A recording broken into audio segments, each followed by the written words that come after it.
G'day guys and girls, how are you going? My name is Dylan Cleary and this is my preview for the Rugby World Cup 2015 final between Australia and New Zealand. Firstly, the game at Twickenham is supposed to kick off at 4 p.m. on Saturday, and there is a ton of history on the line here. This is the first time these two teams have met in the World Cup final, but that being said, New Zealand has the chance to retain the World Cup, a feat that no other team has done, with winning previously in 2011 on their home soil. And no team has won three. Both these teams have won two, with Australia winning in 1991 and 1999, and New Zealand winning in 87 and then again in 2011. So whoever wins is going to be the first team to move to 3 World Cup wins, and if New Zealand win, they move to 3 while being the first team to ever retain it. New Zealand and Australia are the best two teams in the world, so there's going to be key matchups all over the place. The best two teams both on form and in world rankings.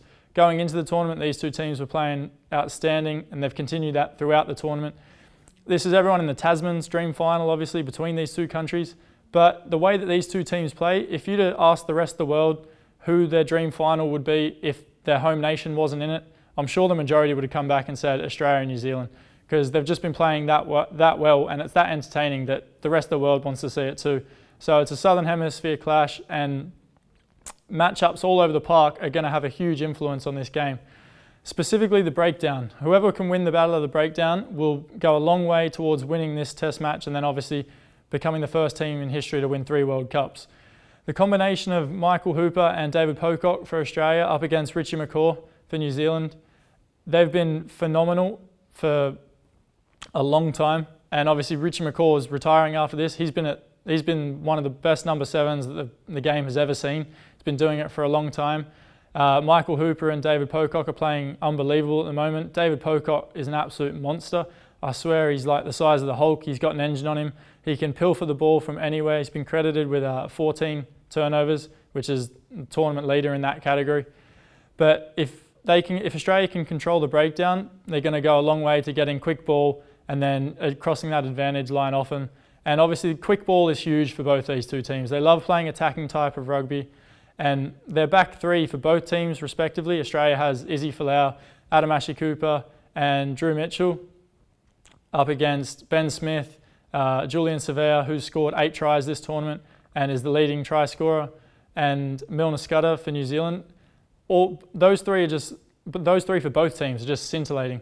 So if they get some open space and have some loose play in front of them, look for them to be dangerous, and that's why the battle of the breakdown between those guys is going to be huge, because if they can recycle the ball quickly and get the other team backtracking, then it gives these guys, or those quick backs and agile backs, just space to open up and create.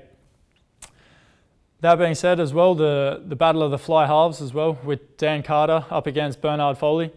Dan Carter's retiring as well at the end of this tournament, and he's been the best number 10 in world rugby for a long, long time. He's the leading point scorer in Test rugby. His left boot is lethal. So if Australia are not disciplined, especially in their own half, Dan Carter can slot them from anywhere. He's just ruthless. He's creative, as well as his tactical kicking game is just sublime. I think he's going to really want to go out on top. Obviously missed out on the 2011 World Cup, being injured, along with 3 other 5/8s that New Zealand had in that tournament. But for him to miss out on that, he's just going to be even more hungry to try and put his mark on this game and try and go out on top. The set piece is going to be huge for the likes of Carter and Australia's 5'8" Bernard Foley. Obviously, the Australian scrum has improved remarkably this year, and obviously with the introduction of Michael Cheika as head coach last year, their forward pack has regained status as being amongst the best in the world.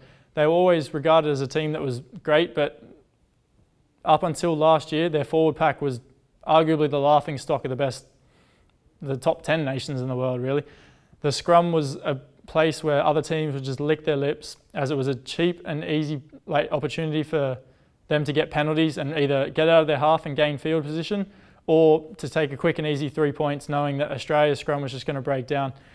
That's not the case anymore. It's remarkably improved, and Scott Seo is the only lineup change for both teams, coming back in at loose head prop, replacing James Slipper. So hopefully that will shore up any issues that the Australian scrum had against Argentina in the semi-final. Both of these teams will be looking to improve on the form that they showed in their semi-final victories.